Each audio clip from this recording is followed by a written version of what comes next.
Muy buenas tardes con todos los participantes. Les damos la más cordial bienvenida. Vamos a continuar con el módulo 5 del programa de educación médica continua. Antes de iniciar, les vamos a recordar, por favor, las siguientes indicaciones que les van a servir para mantener una mejor conexión. Tomar en cuenta que la calidad de la transmisión está relacionada con el Internet que cada uno de los usuarios disponga para su conexión. Les recomendamos, por favor, conectarse de una red Wi-Fi estable para que su señal sea de mejor calidad. Si se interrumpe la transmisión, por favor, pulsar el botón rojo que se encuentra en la parte superior de sus pantallas y que es reconectar. Si usted se ha conectado desde una computadora, el chat del evento lo encontrará hacia el lado derecho. Si están conectados desde un celular, este está ubicado en la parte baja del mismo. Ahí podrán hacer sus comentarios o sus consultas a los speakers. Adicionalmente a eso, en el momento que presentemos las preguntas para votación, recuerden que deben escoger la selección y presionar el botón votar. Todo lo que se escribe en el chat no se contabiliza en las encuestas. Ustedes recuerden también, por favor, que tienen que realizar las evaluaciones. El módulo 5 y 6, que es el día de hoy y el día miércoles, solo tienen una evaluación, la misma que se enviará el día miércoles. Les deseamos éxitos, muchas gracias y con ustedes los speakers de la noche.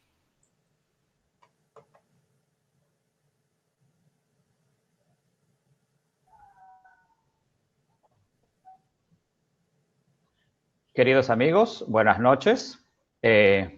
Para mí es un gusto y un lujo en realidad presentar para el módulo 5 a un gran amigo y un excelente médico. A cargo de lo que sería el tema de enfermedad coronaria en poblaciones especiales está el doctor Óscar Aguirre Zurita. El doctor Óscar Aguirre Zurita es médico que ha hecho la carrera en la Universidad Nacional Mayor de San Marcos en Lima. Es especialista en cardiología y se desempeña en el Instituto Nacional Cardiovascular, INCOR. También es profesor del programa de becarios de cardiología de la Universidad Nacional Mayor de San Marcos y pertenece al equipo que restableció el programa de trasplante cardíaco en el INCOR. Su área principal de investigación está en la gestión de la insuficiencia cardíaca avanzada y la hipertensión pulmonar. Bienvenido, doctor Aguirre. Esperamos. Muchas gracias, Percy, por la invitación. En realidad, agradezco la introducción y agradezco también al Laboratorio Servier por darme la oportunidad de dirigirme a este selecto grupo de colegas que en realidad tienen la paciencia y tienen la dedicación de poder compartir experiencias con cada uno de los temas que se han estado desarrollando a lo largo de estas semanas y que en esta oportunidad nos toca revisar y abordar el tema de esta población especial, llamémoslo así, como es los pacientes con cardiopatía coronaria. Definición que veremos más adelante ha ido evolucionando basada en los avances de la etiopatogenia y de la fisiopatología. Estos son los conflictos de interés que tengo que declarar. En realidad, el contenido que voy a presentar a continuación, si bien es cierto, puede estar patrocinado por Servier, en realidad se ajusta a la evidencia que tenemos todos disponibles y todos acceso. Vamos a empezar presentando el caso de esta persona que ustedes pueden ver. Es un varón de 63 años sin antecedentes conocidos de enfermedad coronaria, que es fumador, aproximadamente 5 cigarrillos diarios, sedentario, con antecedentes de problemas de hipercolesterolemia. Y hay un evento que no pudo ser muy definido, por lo que fue visto días después, en donde él tuvo un déficit motor que duró horas y que como esto fue transitorio, el señor no vive en una ciudad urbana, se tomó algunos días para ser evaluado y un poco por los síntomas pudo ser identificado y catalogado como un trastorno isquémico transitorio hace aproximadamente 2 años. pero no pudo ser visto en el mismo momento del evento. La medicación con la que él llega a consulta es la que ustedes ven ahí, una estatina y un antiagregante, y el motivo de la consulta es el dolor torácico que había comenzado a surgir aproximadamente 2 meses, 3 meses antes. Es un dolor característico asociado a pequeño esfuerzo. En el examen físico podemos ver a un paciente que es obeso, un paciente que tiene la presión arterial en el límite, con la frecuencia cardíaca incrementada, asumiendo este valor de corte de 80 latidos por minuto. Y en el examen físico llamaba la atención una disminución en uno de los pulsos periféricos con un índice tobillo-brazo disminuido. El electrocardiograma que ustedes pueden notar allí revela un ritmo sinusal, revela algunos trastornos en la onda Q, en las derivaciones 3 y F, que podrían ser asociadas a la obesidad, puesto que él niega en todo momento algún antecedente de patología coronaria, y algunos trastornos inespecíficos en la repolarización ventricular medido a través del segmento ST. Los exámenes de laboratorio que pudieron tener como resultado, vemos que la hemoglobina está en cerca de 13, hay una disglicemia que ustedes pueden ver que no llega a rango de diabetes, pero que no es normal, como ustedes ya saben, asociado a un trastorno del metabolismo de los lípidos, caracterizado por un incremento en el colesterol LDL y una disminución de los niveles del colesterol HDL asociado a un incremento de los triglicéridos. Esto, como ustedes bien saben, es algo muy común en las personas de nuestra región en Latinoamérica. Importa mucho el valor de la creatinina con un valor de depuración disminuido que nos habla de una enfermedad renal crónica estadio 3A, y algo que es incluso mejor predictor que el nivel calculado o estimado de la creatinina, de la depuración de creatinina, es la relación albúmina-creatinina en orina, que nos revela ya una microalbuminuria. La función tiroidea estaba normal. Para esto, entonces, nosotros debemos revisar que, si bien es cierto, la hipertensión es la que lidera en cuanto a la causalidad de muerte asociada al problema, no es la única, y como ustedes pueden ver en la gráfica, se nota que también otros tipos de conductas que pueden ser prevenibles, sobre todo lo asociado al consumo de tabaco, la inactividad física, el sobrepeso, la obesidad y los trastornos metabólicos, como son el colesterol y la glucosa, también son causales de muerte y definitivamente son problemas de salud pública que deben abordarse por el impacto que tiene no solo en la salud, sino en la morbilidad de los pacientes. Esto es un efecto sumativo, es una variable que va en incremento continuo, no es dicotómica. Y este gráfico lo que revela de manera importante es cómo diversos niveles de la presión, incluso cuando la presión está controlada como en nuestro paciente, pueden hacer de que el nivel de riesgo sea peor aún cuando la presión está controlada debido a otros factores, como por ejemplo es el que señala la flecha, el hecho de ser fumador, el sexo, que es algo invariable, pero que connota un mayor riesgo, y definitivamente la edad, que también connota una serie de circunstancias asociadas que hacen que incluso la flecha señala el color que me habla de una presión controlada, pero por la sumatoria de los otros factores, se nota que hay un incremento en la presencia o el riesgo de enfermedad cardiovascular en los siguientes 5 años, de manera que el hecho de que este paciente no tenga hipertensión, pero tenga otra serie de factores de riesgo, sobre todo hemos hablado de la dislipidemia y en segundo lugar del problema de la glucosa y del sobrepeso, en este caso obesidad, hace de que en realidad se trate de un paciente de riesgo, sobre todo ahora que ya está manifestando síntomas que nos hacen pensar que él podría tener una cardiopatía coronaria. Pero para el abordaje de este problema sabemos que debemos partir por el enfoque y el manejo de los factores de riesgo, y para ello hemos tenido el año anterior una serie de actualización en las normativas y en las guías de procedimientos diagnósticos específicamente, y vamos a empezar por el nivel de el manejo de la dislipidemia, donde la evolución y los resultados de los ensayos clínicos nos ha permitido tener mayor información para poder decir con contundencia a qué paciente debo tratar y hasta qué niveles lo debo llevar. Pero para ello, basarnos solo en el nivel de colesterol ha evolucionado a medir primero el nivel de riesgo del paciente que estoy tratando con un problema de colesterol. Y esto ha sido, digamos, dividido en aquellos pacientes que son de muy alto riesgo, alto, moderado y bajo riesgo, en donde aquel paciente que tenga enfermedad cardiovascular ya establecida lo sitúa directamente en el grupo de muy alto riesgo. El hecho también de la medida de los siguientes factores también nos ayuda a definir, por ejemplo, si el paciente es diabético, dependiendo de si tenga o no daño de órgano blanco o del tiempo de evolución de la diabetes, nos podrá decir si el paciente es de muy alto riesgo, alto o moderado riesgo. Es importante definir justamente estos valores para poder asumir y definir qué riesgo del paciente tiene, porque de ello va a depender la meta. De la misma manera, la presencia de factores de riesgo o el hallazgo de hipercolesterolemia familiar y de enfermedad renal nos va a establecer a un grupo de pacientes de muy alto riesgo o de alto riesgo.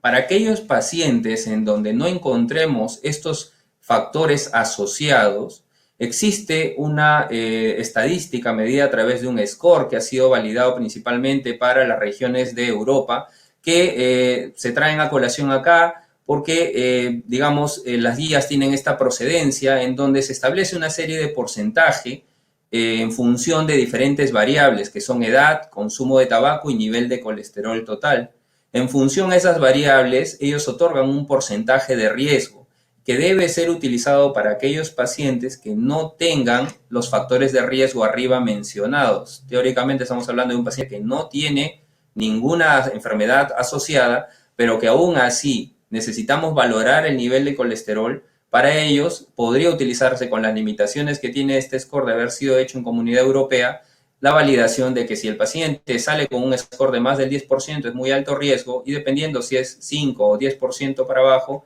el riesgo va bajando. El siguiente punto que debe valorarse es el nivel de colesterol que tiene el paciente. En función del nivel de riesgo, si lo combinamos con el nivel de colesterol, entonces nosotros vamos a poder establecer si damos terapia no farmacológica o terapia farmacológica. Y ustedes pueden notar cómo a la luz se nota que aquel paciente que ya está en prevención secundaria definitivamente nos obliga a dar terapia farmacológica con metas que vamos a discutir en las siguientes diapositivas. Pero asumiendo que este paciente, y para hacer un ejercicio mental, este antecedente del desorden isquémico transitorio que ha sido dudoso, no ha sido evaluado en el momento agudo, imaginemos que de repente no lo haya tenido. De igual manera estamos hablando de un paciente que, por la presencia de los otros factores de riesgo mencionados, es un paciente de muy alto riesgo, sea incluso en prevención primaria, y por eso es que solo selecciono al grupo de los pacientes en prevención primaria de muy alto riesgo debido a las variables que se han presentado. Y si esto lo combinamos con el nivel de colesterol que tenía el paciente, que tenía un LDL de 163, entonces asumimos que definitivamente este paciente necesita una intervención farmacológica agresiva para poder disminuir justamente los endpoints cardiovasculares que son conocidos. Esto se va a lograr si es que buscamos y si es que hacemos todas las medidas terapéuticas y no farmacológicas con la finalidad de poder llegar a estas metas. Si el paciente está en prevención secundaria, es conocido que debemos lograr la disminución de más del 50% del nivel de colesterol LDL basal, y que incluso este 50% de reducción llegue también a un nivel debajo de 55%. Esto con un nivel de evidencia bastante alto, producto justamente de los resultados del estudio IMPROVE-IT. De la misma manera, nosotros podríamos decir que, basado en estudios, digamos, analizados en aquellos pacientes que han tenido recurrencia de eventos agudos, que no solamente involucran a la parte coronaria, sino también involucran, por ejemplo, un evento neurológico, y si estos dos eventos han tenido un intervalo menor a 2 años, con un nivel de evidencia menor, pero de todas maneras se considera que el nivel de colesterol LDL debería bajar por debajo de 40 miligramos por decilitro. Si tenemos a un paciente en prevención primaria, pero de muy alto riesgo, ustedes pueden notar que el objetivo en cuanto a las metas es prácticamente el mismo, con un nivel de evidencia C, un nivel de indicación 1 de recomendación y nivel de evidencia C. Y de la misma manera vamos viendo que estos objetivos un poco van siendo más permisivos si el paciente ya tiene un menor riesgo. Si es alto riesgo, el objetivo ya no es 55, sino 70, y si es moderado o bajo riesgo, con un nivel de evidencia o un nivel de recomendación un poco menor, pero se ven que los parámetros y los niveles de colesterol ya no son aquellos mencionados de 130 que antes se decía para aquel paciente incluso de bajo riesgo, puesto que este grupo de pacientes en realidad debería tener niveles de colesterol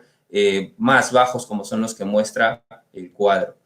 De manera que en lo que significa la terapia de un factor de riesgo que ha tenido este paciente, que es la dislipidemia, se recomienda justamente hacer esta terapia escalonada, donde la intención inicial es la estatina de alta intensidad, de manera que tratemos de lograr en un intervalo de 4 a 6 semanas la meta establecida,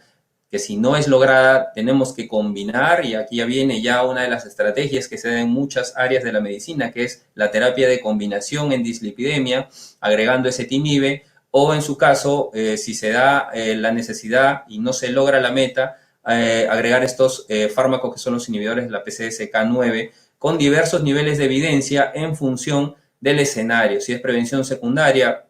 tanto por el Fourier y el ODI6, el nivel de evidencia es 1A, o si es prevención primaria con hipercolesterolemia familiar es diferente, 1C, o si es en prevención primaria y muy alto riesgo, el nivel de recomendación es 2B con un nivel de evidencia C. Lo que se recomendó en el paciente, basado en estos estudios preliminares, fue justamente una serie de medidas generales que ustedes ven ahí y que están recomendadas también de manera extensa. Son cerca de 3 páginas las que deja la guía para el manejo de esta enfermedad, en donde se hace hincapié en el control de los factores de riesgo, peso, consumo de tabaco, actividad física y dieta. Y de la misma manera, la estatina y la aspirina que tomaba fue complementada con otros fármacos que ustedes ven allí, como los beta bloqueadores y los nitratos de acción prolongada.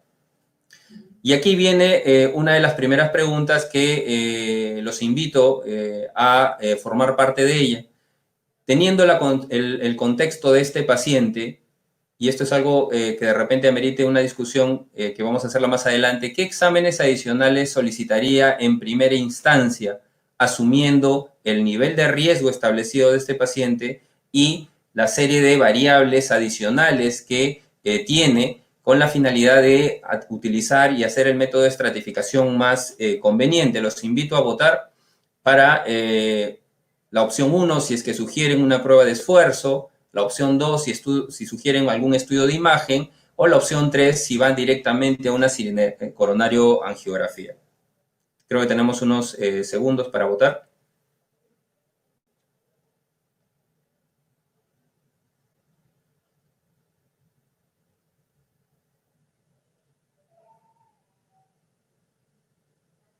Veo que ya tengo los resultados. Como es la mayoría, revela que la prueba que solicitaría sería de inmediato una prueba de esfuerzo, con más del 60% de los pacientes. Una tercera parte sugiere la realización de pruebas de imágenes, y una minoría, que es interesante porque llega casi al 10%, considera que la cinecoronariografía podría ser una opción para el tratamiento de estos pacientes. Para ello es importante mencionar que también en el año 2019 se publicaron las guías de manejo de una entidad que era conocida como angina estable o la enfermedad coronaria estable, donde el conocimiento que ha ido progresando de la fisiopatología llega a revelar que en realidad esta enfermedad tiene de todo, pero menos de estabilidad, hablando a nivel de la placa, de las tasas de inflamaciones y de la vulnerabilidad que tiene la placa. Esta enfermedad tiene todo menos ser estable. Y de allí la migración del grupo europeo, estamos en espera de qué es lo que se pronuncia el grupo americano, de que la guía cambie de una denominación hacia lo que significa el manejo de los síndromes coronarios crónicos. Una de las variables que ha tenido esta enfermedad o esta condición fisiopatológica está en el análisis de los síntomas, y establece que en un estudio de más de 15.000 pacientes ha establecido que en función de ciertos predictores y ciertas variables puede establecer si la probabilidad de tener enfermedad coronaria se ha establecido dependiendo de si el paciente tiene síntomas típicos, síntomas atípicos, que eso era algo que ya sabíamos, pero también se amplía a aquel grupo de pacientes que tiene disnea, con la finalidad de que, basado en una serie de características como sexo y edad que ustedes ven aquí, se establece una probabilidad pretest, que era la probabilidad ya conocida en las guías anteriores, con la finalidad de predecir si el paciente tenía o no enfermedad coronaria. En el caso de nuestro paciente de 63 años, varón, con un síntoma que era catalogado como un síntoma típico, podríamos decir que la probabilidad es alta, 44% de acuerdo a esta serie de pacientes que han sido estudiados y que al final fueron diagnosticados como portadores de enfermedad coronaria. Algo que entonces establece la guía actual vigente es en la migración de este término que se le llama probabilidad pretest a una probabilidad clínica. Y esta probabilidad clínica va a depender de la serie de exámenes adicionales que uno vaya a solicitarle. De manera que son factores modificantes de riesgo. Este alto riesgo en la probabilidad pretest tendría que sumársele mayor riesgo en función de exámenes como por ejemplo los factores de riesgo de dislipidemia, diabetes, hipertensión, tabaco, alteraciones en el electrocardiograma o alteraciones en las imágenes, y las condiciones que harían que el riesgo disminuyera serían, por ejemplo, algunos estudios de imágenes que pudiera tener el paciente y que más bien me disminuyeran esa probabilidad pretest alta que tenía a una probabilidad clínica baja. La importancia de este cambio de denominación de probabilidad pretest hacia probabilidad clínica es importante porque se han establecido una serie de exámenes auxiliares que nos van a ayudar a definir si el paciente finalmente tiene o no enfermedad coronaria obstructiva. Y esto lo establecen aquí en este gráfico, puesto que si la probabilidad clínica es baja, el examen que sugieren, y esto es algo muy importante, se ha estudiado en un grupo, el Scott Heart, que ha sido publicado en el 2018, ha establecido que el examen que más se acomoda para aquellos pacientes que tengan una probabilidad clínica baja es el estudio de la angiotomografía de coronarias. Entonces, si el paciente tuviera una baja probabilidad, sería este el estudio indicado. Mientras que si el paciente tiene una alta probabilidad, tendríamos incluso la potestad de poder sugerir directamente un estudio invasivo, definitivamente si está en nuestra posibilidad. Sabemos que esto depende de muchas variables geográficas, económicas, sociales, pero en cuanto a lo que es la indicación de la guía, podría uno pasar hacia directamente la cineangiografía, y de ahí el 10% de ustedes que opinó que podría ir directamente a una cineangiografía. Cuando no tengamos estas posibilidades y nos quedemos con un riesgo intermedio, es allí donde entran las pruebas de isquemia, que son las que comúnmente se realizan, o si es que no podemos realizar ninguna de las dos, ni la angiotomografía ni la cinecoronariografía. Sería el escenario que quedaría para las pruebas de isquemia convencionales como la prueba de esfuerzo. Lo que llegamos a realizar en el paciente fue un estudio de ecocardiograma en reposo que pudo revelar una función sistólica biventricular conservada, con problemas valvulares,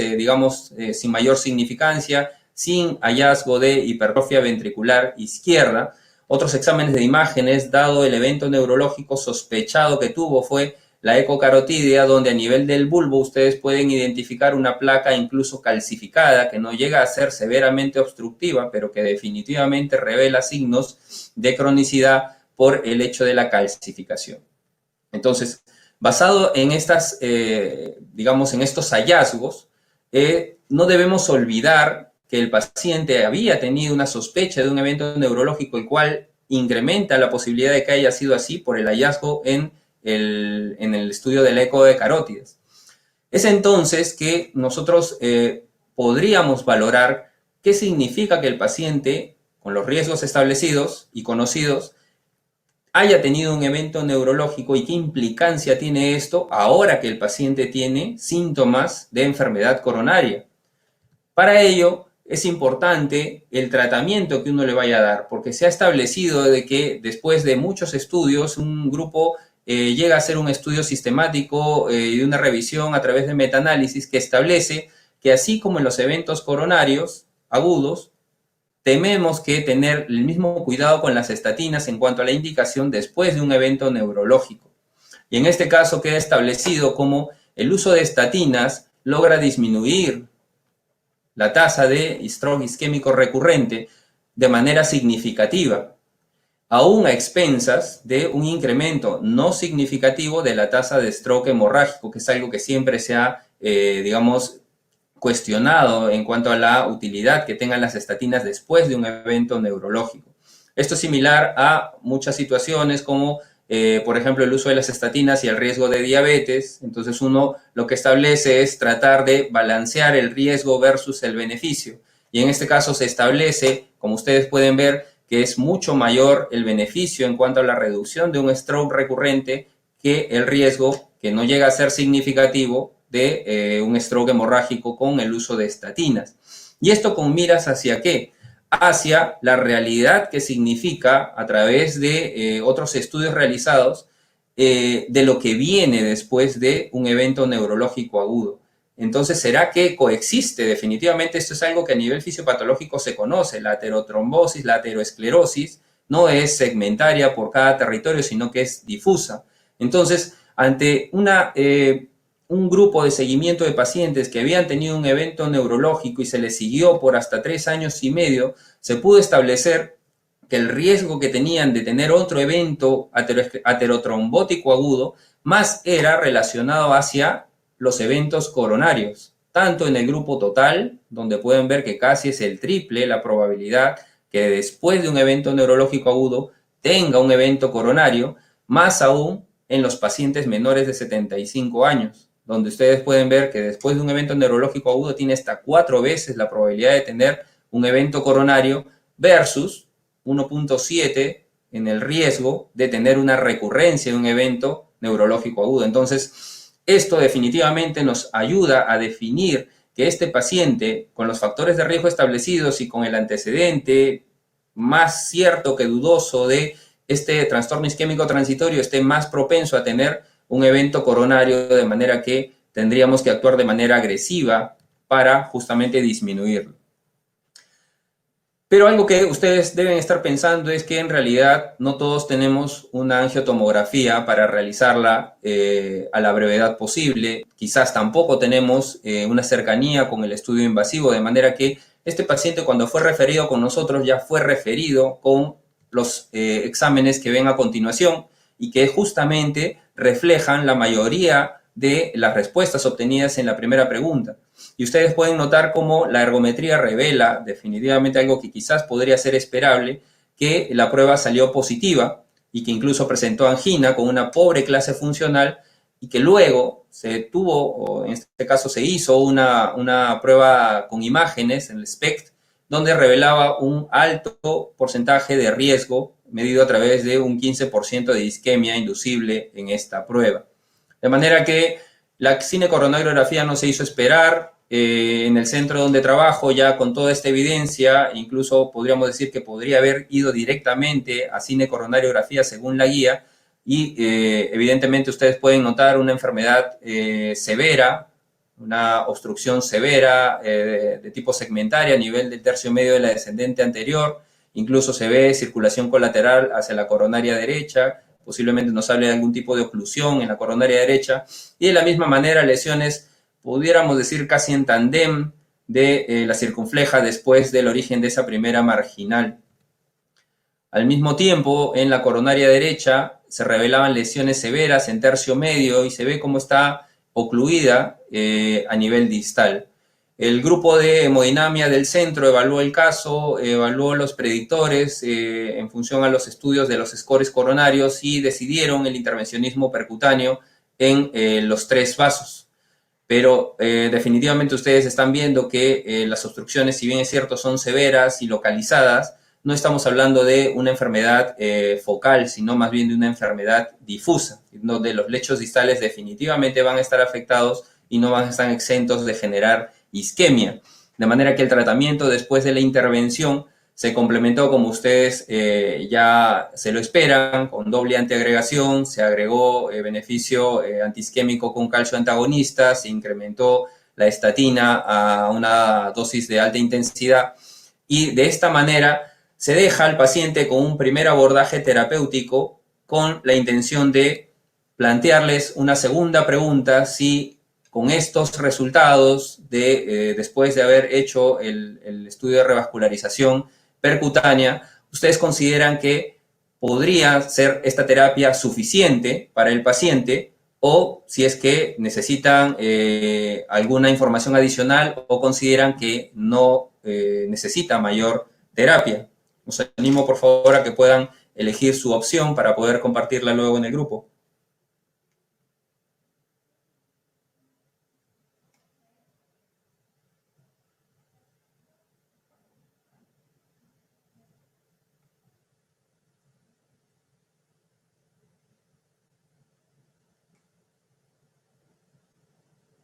Ya tenemos los resultados. Amplia mayoría definitivamente a favor de que se necesite adicionar la terapia. 1 de cada 5 considera que es suficiente la terapia instaurada y cerca de un 20% considera que necesita aún más información. En realidad, algo que es muy importante que nosotros notemos es que en el estudio de la cardiopatía coronaria, cuando uno evalúa el seguimiento, se ha podido estudiar y se ha podido investigar que va a depender mucho de la manera en la que yo obtengo la información para saber si estoy logrando el objetivo en relación al alivio del síntoma. Durante el seguimiento que se hizo a este paciente, se pudo investigar que a actividades rutinarias no tenía más el síntoma que lo aquejaba, que era la angina. Sin embargo, cuando el interrogatorio se ampliaba hacia actividades de mayor esfuerzo, las cuales inicialmente estaban restringidas porque el paciente definitivamente tenía temor de hacer más actividad, en algún momento el paciente reveló que si el esfuerzo se incrementaba, la angina recurría. Asociado a ello, dentro del examen se vio que el paciente había, digamos, presentado un leve edema a nivel de los tobillos, nada exagerado, y un leve dolor muscular que también limitaba un poquito ciertas actividades de esfuerzo importante, pero nada que, digamos, dificultara su actividad rutinaria y que quizás podríamos asociarlo a la terapia que se había instaurado. En el examen físico se ve que la presión arterial estaba ya un poco más controlada. Ustedes pueden ver los valores, la frecuencia cardíaca, que inicialmente era 88,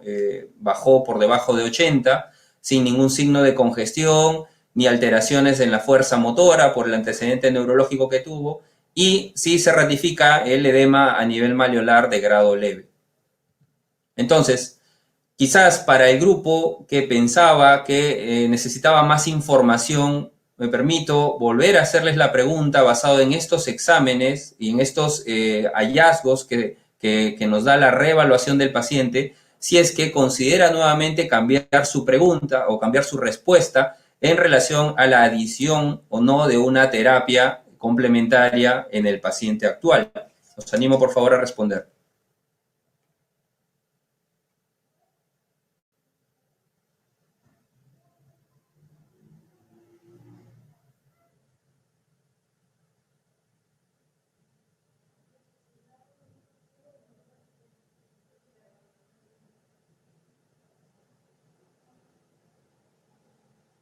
Muy bien.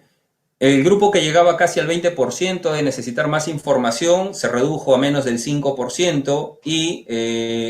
digamos, el grupo que llegaba al 60% de considerar que necesitaba adicionarse una terapia se incrementó y llegó a más de las 3/4 partes, casi al 80%. Entonces, esto es importante porque va a depender mucho de la forma en la que nosotros interroguemos al paciente para saber si realmente estamos logrando el objetivo de la terapia antiisquémica, que al final el paciente lo va a ver como si recurre o no la angina.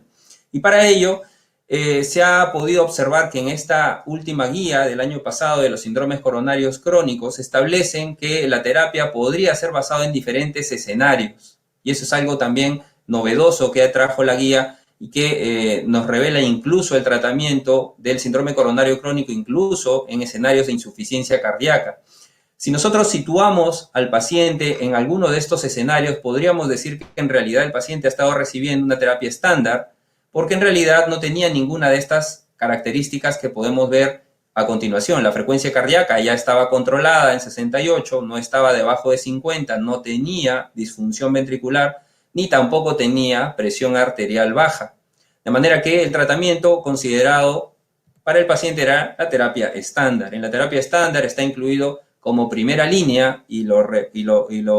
reitero entre comillas, basada en betabloqueadores y calcio antagonistas, y lo digo entre comillas porque ya han pasado cerca de 50 años desde que se descubrió el propranolol en el tratamiento de la cardiopatía coronaria isquémica, y si uno revisa los ensayos clínicos que pudieran justificar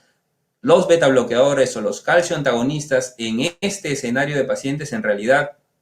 llega a menos de 1000 y sumando más de 50 estudios no randomizados. Entonces, esta terapia de primera línea quizás podría ser discutida si es que luego pasamos a ver las estrategias a continuación, que son, en el segundo paso, la combinación con la otra que faltaba, y en el tercer paso es donde involucra el tratamiento con terapia antianginosa de segunda línea. Y en esta terapia antianginosa de segunda línea están fármacos que han aparecido, bueno, no tan recientemente, pero que si uno analiza la evidencia que sustenta su tratamiento, por ejemplo, estamos hablando de ivabradina, estamos hablando de nicorandril, estamos hablando de ranolazina o de trimetazidina, podríamos decir que con el poco tiempo que tienen estos fármacos en el tratamiento de este proceso patológico, podríamos decir que la evidencia incluso puede ser superior a la planteada por aquella terapia llamada de primera línea. Pero en fin, estamos viendo que nuestro paciente ya estaba con betabloqueadores, con calcio antagonistas, estaba con nitratos, y que nos queda agregar esta llamada terapia de segunda línea. En nuestro medio tenemos ranolazina y trimetazidina. Sabemos que la ranolazina tiene los principales beneficios a dosis altas, de manera que hay una especie de titulación que hay que hacer, de manera que la opción que se eligió, porque es una dosis que está establecida como tal, no se titula, es trimetazidina y es la que se escogió para este paciente, basado en aquellos estudios, como les puedo mencionar aquí, que sobre terapia de beta bloqueo y sobre terapia de calcio antagonistas, tal cual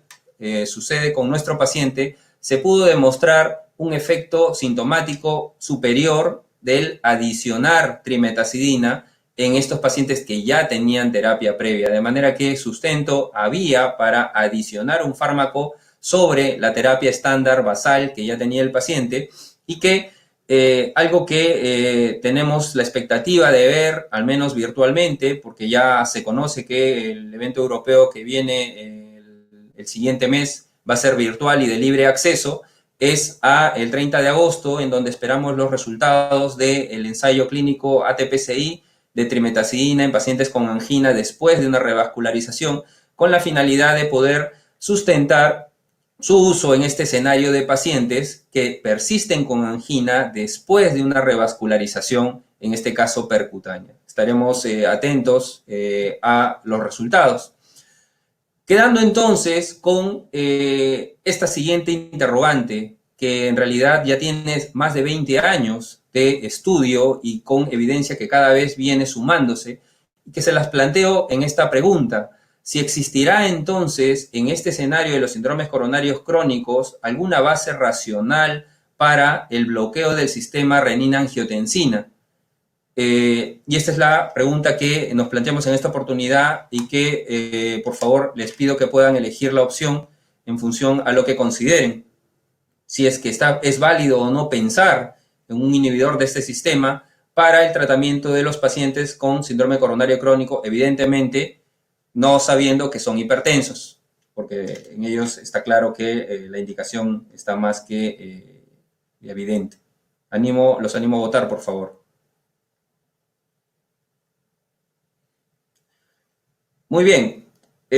Cerca de un 10% considera que de repente no tenemos la base racional para ello. La gran mayoría está a favor de utilizar un agente que inhiba el sistema renina-angiotensina o que bloquee uno de sus pasos para el tratamiento de estos pacientes.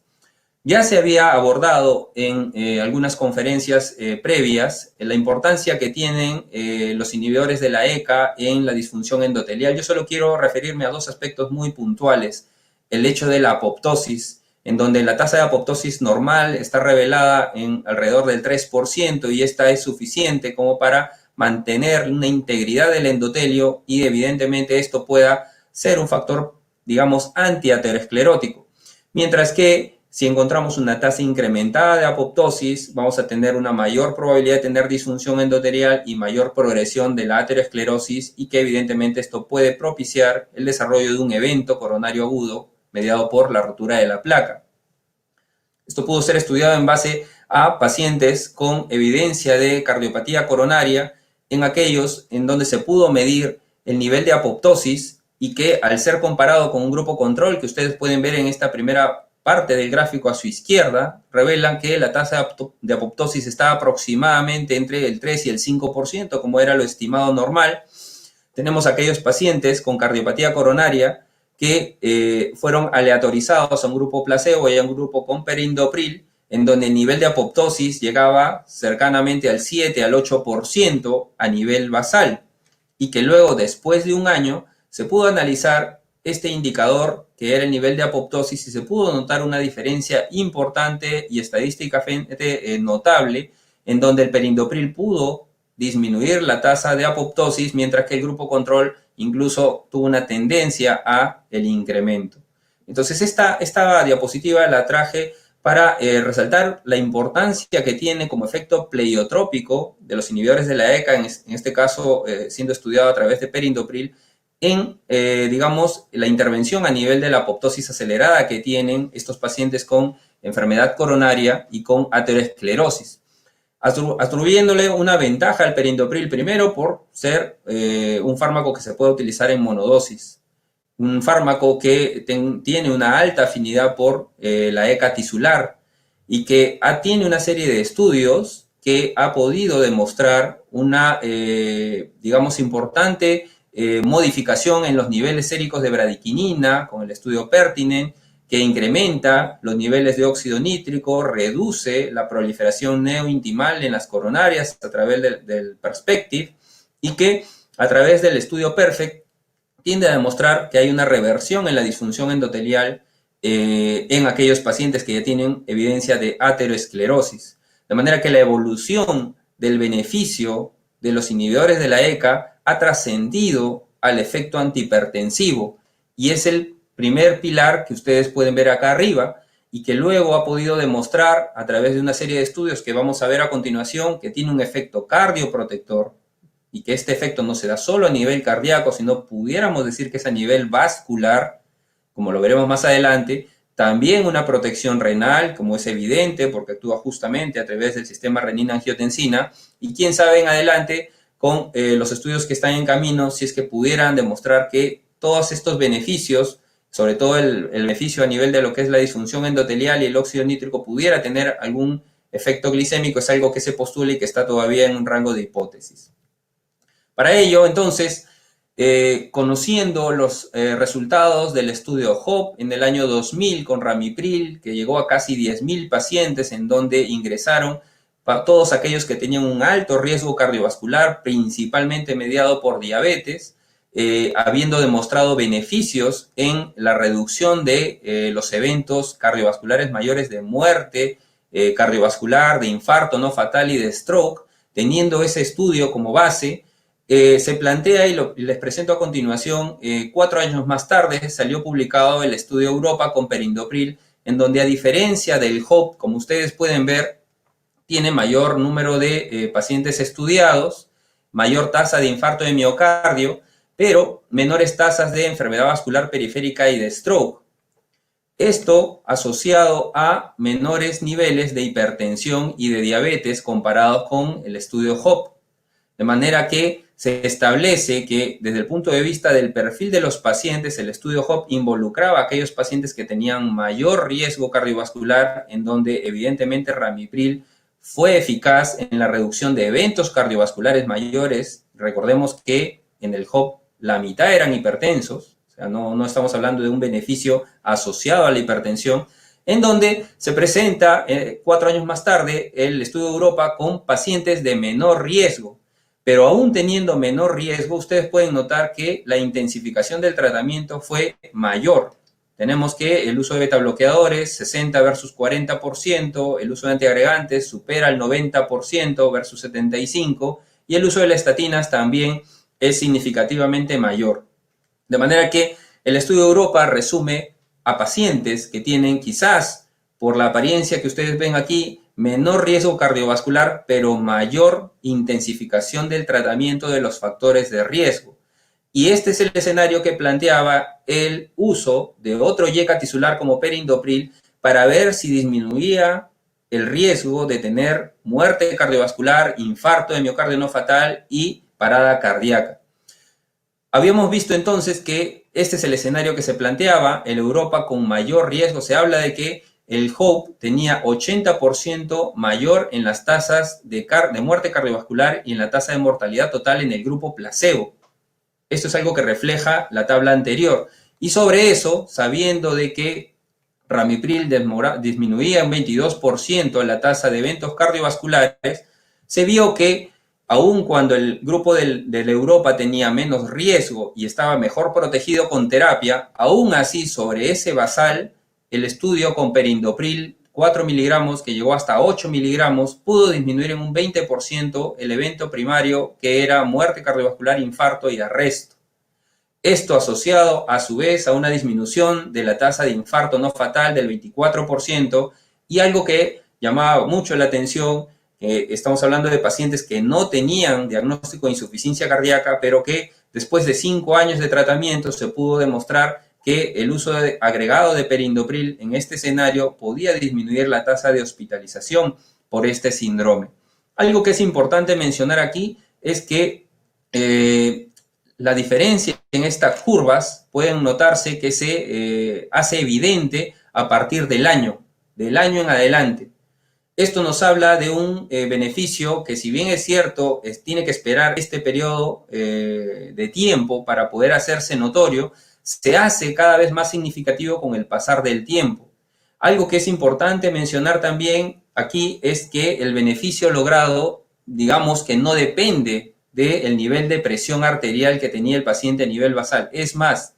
si bien es cierto, la P de interacción no es significativa en función de los grupos basados en los niveles de presión arterial a nivel basal, se pudo notar una tendencia a que el grupo que tenía presión arterial basal menor a 120 tenía una mayor tasa de reducción del punto final primario, que llegaba al 39%, versus la reducción lograda en aquellos pacientes que tenían presión arterial entre 120 y 140 y aquellos que eran hipertensos, es decir, que tenían presión arterial basal más de 140. Entonces, si sumamos esto al hallazgo de la disminución de la presión, que más o menos promediaba la reducción de 8 de sistólica y de 4 de diastólica, podríamos decir que en realidad la reducción del riesgo demostrada a través de este ensayo clínico era independiente del efecto que lograba en la reducción de la presión arterial. Y esto es importante mencionarlo porque sabemos de que en el grupo de los síndromes coronarios crónicos no todos los pacientes son hipertensos, y lo convencional que se domina es que el hecho de dar un inhibidor del sistema renina-angiotensina tuviera que tener la premisa de que el paciente fuera hipertenso para tratarlo.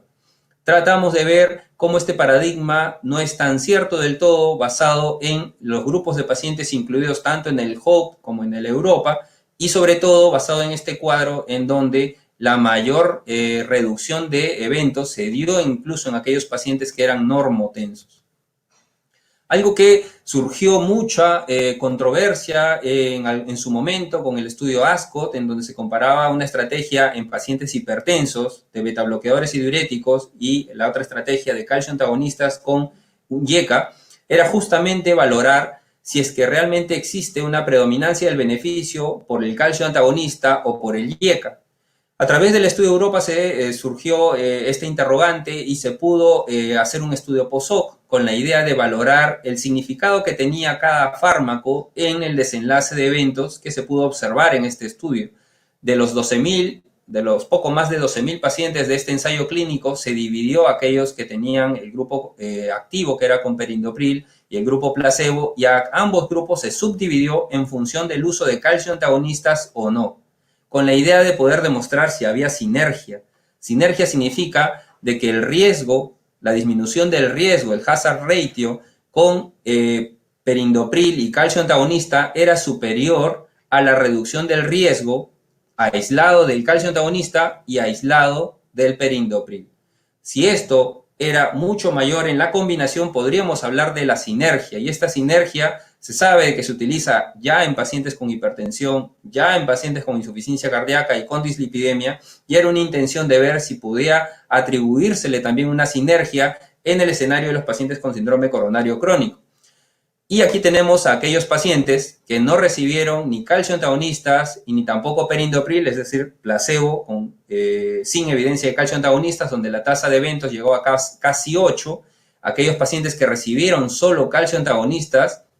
ustedes pueden ver que de 7.9 bajó a 7.45 sin una asociación estadística, una diferencia importante. Aquellos pacientes que recibieron perindopril y que no estuvieron en tratamiento con calcio antagonista sí mostraron una diferencia significativa en relación al grupo placebo.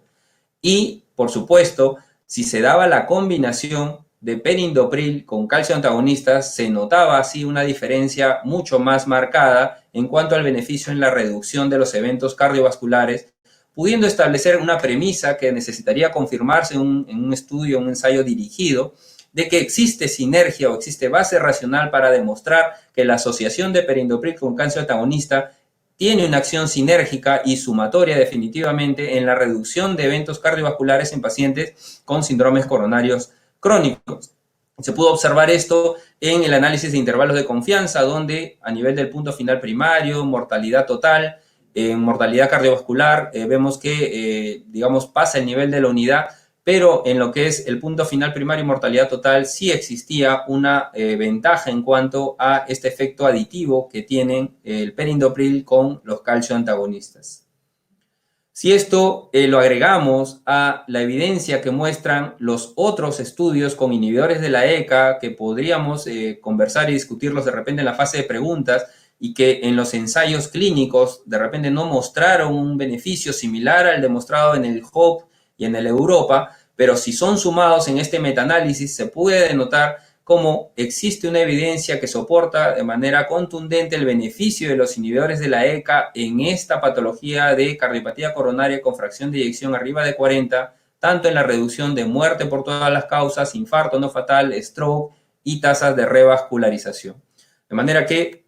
podríamos nosotros mostrar que la evolución del beneficio de los inhibidores de la ECA trascendió desde aquellos estudios que ustedes ven acá en rojo, en donde mostraba una evidencia que es contundente y que hasta ahora se mantiene vigente, como es en aquellos escenarios post-infarto, insuficiencia cardíaca o en aquellos pacientes que tienen disfunción ventricular, medido por la fracción de eyección, medidos luego. Se amplía este beneficio a aquellos pacientes con alto riesgo cardiovascular, como fueron aquellos incluidos en el estudio HOPE, y quizás se amplió un poco más, según el Europa, a aquellos pacientes que tengan como base cardiopatía coronaria, tal cual fue el criterio de inclusión en este ensayo con perindopril. Pero habíamos mencionado que en la escala de la evolución, los YECAs habían demostrado un beneficio en la hipertensión, habían demostrado ya un beneficio en la cardioprotección, y nos quedaba ver si es que existía un beneficio más allá de la protección cardiovascular, sobre todo en este paciente que ya había tenido un trastorno neurológico como fase previa a el síntoma que lo aquejaba. Para ello, el estudio PROGRESS incluyó solo a pacientes que tenían como criterio de ingreso enfermedad cerebrovascular previa. Esta debía estar estable, es decir, si era aguda, tenía que pasar por lo menos 2 semanas de la estabilización del evento neurológico hasta 5 años de antigüedad. Se llegaron a reunir más de 6.000 pacientes con estas características, en donde el 84% había tenido un stroke establecido, más de 24 horas, y el 16% había tenido un trastorno que no había llegado a las 24 horas. Nuevamente pueden observar ustedes la variabilidad de los pacientes, la mitad de los pacientes hipertensos, 12% de pacientes diabéticos, y en este caso se estandarizó el tratamiento activo a una dosis incremental de perindopril, en donde se iba incrementando la dosis 4 miligramos y luego se agregaba indapamida en función de los valores de la presión arterial, y esto se comparó versus placebo. El punto final primario era demostrar si se lograba una disminución de la recurrencia de stroke. Recordemos que aquí lo que estamos buscando es pacientes con eventos neurológicos. Nos estamos escapando un poquito del síndrome coronario, pero vamos a ver en función de los resultados por qué lo traemos a colación aquí. Basando a un paciente con enfermedad neurológica previa, la idea era principalmente ver si es que disminuía la recurrencia del stroke, pero a su vez, basado en los ensayos previos demostrados, con el HOPE y el Europa, también como puntos finales secundarios se consideraron el hecho de saber si disminuía o afectaba la tasa de infarto de miocardio, de eventos cardiovasculares o de insuficiencia cardíaca que habían sido demostrados como beneficiosos en los estudios previos. Para ello, ustedes pueden notar aquí cómo existe una, digamos, equivalencia casi en el beneficio de pacientes que no habían tenido como característica primaria una enfermedad coronaria, sino más bien eran pacientes con stroke, en donde el 28% se notaba una reducción de la recurrencia del evento cerebrovascular y tasas bastante similares, 26%, disminución de los eventos coronarios mayores, disminución de insuficiencia cardíaca y más del 35% de pacientes que mostraban una reducción del infarto de miocardio, lo cual se condice con estos hallazgos que se mostraron en este estudio previo que les mostré, en donde después de un evento neurológico es muy probable que el siguiente evento sea un evento cardíaco más que una recurrencia del neurológico. Se pudo notar acá en la mayor ventaja en la reducción del riesgo de un infarto de miocardio después de un stroke con la combinación de perindopril con indapamida, que se ve de manera más gráfica en el análisis de los intervalos de confianza, en donde se puede notar un beneficio bastante homogéneo en todos los puntos finales estudiados en este grupo de pacientes de alto riesgo después de haber tenido un evento neurológico. De manera que ya entrando a la parte final, podemos encontrar que existe un beneficio que es, digamos, consistente con lo difuso que significa la enfermedad aterosclerótica, que involucra pacientes con enfermedad coronaria, pacientes con enfermedad cerebrovascular y también a pacientes con diabetes, como es en el estudio Advance. Y que sumando estos puede notarse que a partir de estos estudios se llega a lograr unas tasas de disminución de mortalidad por todas las causas y de eventos cardiovasculares mayores de manera significativa y que, como ustedes pueden notar, son curvas que se van abriendo a medida que se va más bien incrementando la tasa del uso en función del tiempo. Para terminar con nuestro paciente, las medidas generales ya adoptadas se complementaron con la posibilidad de que el paciente pudiera incrementar el régimen de tratamiento y pudo tolerar dosis de perindopril de 4 con indapamida de 1.5. Recordemos que antes de esto el paciente había tenido presiones de 130 con 74, que justamente están en el rango intermedio si nosotros analizamos el grupo de pacientes de la Europa en función de los niveles de presión arterial basal, que mostraron todos ellos beneficio. Logró tolerar la combinación de perindopril con indapamida, definitivamente por los síntomas que había tenido y el hecho de que no pudo lograr el beneficio en lograr el colesterol LDL objetivo, se tuvo que combinar con ezetimiba, se mantuvo la doble antiagregación que ya es evidente por todos ustedes conocido, se mantuvo el beta bloqueador y la trimetazidina para controlar los síntomas de angina residual que había tenido el paciente. Antes de finalizar, me gustaría que respondieran a esta última pregunta que un poco reitera la anterior con, digamos, el haber compartido esta evidencia que seguro ustedes también tenían en mente en relación al beneficio que pudieran tener el bloqueo del sistema renina-angiotensina en este escenario de los síndromes coronarios crónicos. Por favor, es la última pregunta ya.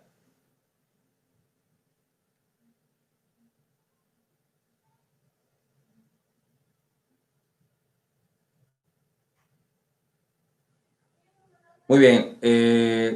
La anterior creo que hemos evolucionado en cuanto a la consideración de estas bases fisiopatológicas de un 87 a un 98% de la audiencia considera de que existe una base racional, de manera que esto resulta importante para poder modificar la historia natural y el riesgo residual que pueda tener un paciente como el que hemos presentado en este escenario. Como mensajes finales, es importante entonces considerar que tanto la prevalencia como la mortalidad en cardiopatía coronaria requiere que el abordaje sea integral. Desde la estratificación, migrar del concepto de probabilidad pretest hasta la probabilidad clínica, modificar los factores de riesgo que estén anormales, lograr el beneficio sintomático, que al final es lo que el paciente lo va a mantener adherido al tratamiento, y que, por supuesto, esto tenga como respaldo la reducción de los eventos cardiovasculares mayores. No hay duda de que existe un beneficio de los inhibidores de la ECA en el grupo de pacientes con enfermedad coronaria en sus diferentes niveles de riesgo, tanto en prevención primaria, antes de que haya tenido un infarto, como en prevención secundaria y sobre todo en prevención cerebrovascular. Este beneficio no es homogéneo.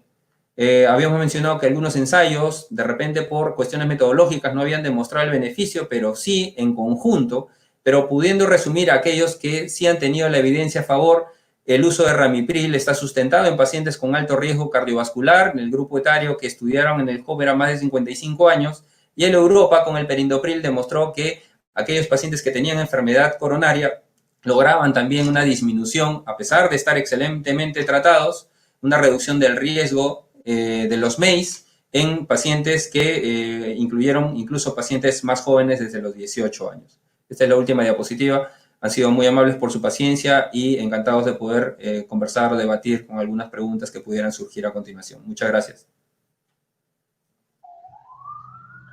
Muchas gracias, doctor Aguirre. Déjeme transmitirle, por favor, todas las felicitaciones que han ido apareciendo a lo largo de su presentación acá en el chat. Déjame felicitarte personalmente por la claridad con lo que has presentado los conceptos. Gracias. Estamos con el tiempo un poco corto. Vamos a tratar de contestar algunas preguntas. Sin embargo, les quiero comentar a los colegas que aquellas preguntas que por tiempo no nos dé a contestar ahora, van a ser remitidas también y contestadas con posterioridad, puesto que las hemos anotado todas. Estimado Oscar, aunque tú ya lo has dicho en tu tabla de resumen, sin embargo, queríamos de cierta manera resaltar dos preguntas que se han hecho. La primera de ellas nos preguntan si estos efectos benéficos de perindopril pudieran ser extrapolados a los otros YECA, algo así como un efecto de clase, y queríamos ver si estos efectos benéficos de perindopril podrían ser extrapolados a la condición clínica de enfermedad coronaria crónica. Si bien es cierto que sé que lo has mencionado como resumen, pero te agradecería que nos puntualices estas dos preguntas que han surgido. Gracias, Percy. En realidad no podríamos considerar que todos los YECAs tienen el mismo beneficio, el mismo efecto. No podríamos considerar que hay un efecto de clase. Para ello, el sustento principal está en la inhibición de qué tipo de ECA realizan estos fármacos. Sabemos que hay algunos YECAs que tienen mayor afinidad por la ECA tisular, en donde destaca perindopril, ramipril y luego el trandolapril. Que si bien es cierto, perindopril y ramipril demostraron beneficios en los ensayos clínicos, el trandolapril con el PIS no lo llegó a demostrar como lo hizo en pacientes con baja fracción de eyección, pero que se atribuyeron más que todas las características de los pacientes. En algún momento podríamos compartir que cuando se analizaron, así como lo presenté, la tasa de eventos en el grupo placebo, tanto del HOPE como de la Europa, en donde se demostró que el HOPE tenía una alta tasa de eventos cardiovasculares en el grupo placebo y que era 80% superior al Europa. Si hacemos lo mismo con el grupo placebo del PIS con trandolapril, se pudo notar que en el grupo de trandolapril este riesgo era incluso mucho menor. Entonces es evidente saber de que el beneficio iba a ser más difícil de ser logrado con el trandolapril, a pesar de ser un YECA tisular, de manera que el efecto de clase pasa primero por definir quiénes son los YECAs tisulares, y de allí definitivamente saltan la diferencia los tradicionales YECAs como enalapril o el captopril. Quizás podríamos hablar de un efecto bastante similar entre lo que es el ramipril y el perindopril, postular que trandolapril pudiera también tener este efecto, a pesar de que no fue demostrado en el ensayo clínico, pero digamos que un efecto demostrado en disminución de eventos más allá del logrado en la hipertensión arterial, básicamente con ramipril y perindopril. La segunda parte de tu pregunta era si podría ser extrapolado. Creo que definitivamente la Europa pudo demostrar que la inclusión de estos pacientes con enfermedad coronaria y que incluso era una enfermedad coronaria que ya para el año 2004 se conocía el beneficio de las estatinas, los antiagregantes y los beta bloqueadores, estaban mucho mejor tratados que en el HOPE del año 2000 y aún así pacientes con cardiopatía coronaria con menos del 40% hipertensos lograron un beneficio con el uso de perindopril a 4 y a 8 miligramos, de manera que en realidad podríamos decir que sí se aplica el beneficio de este YECA tisular altamente, digamos, con impacto en lo que significa el eje de las bradicininas, que sí tendría beneficio en la disminución de los eventos cardiovasculares en los síndromes coronarios crónicos.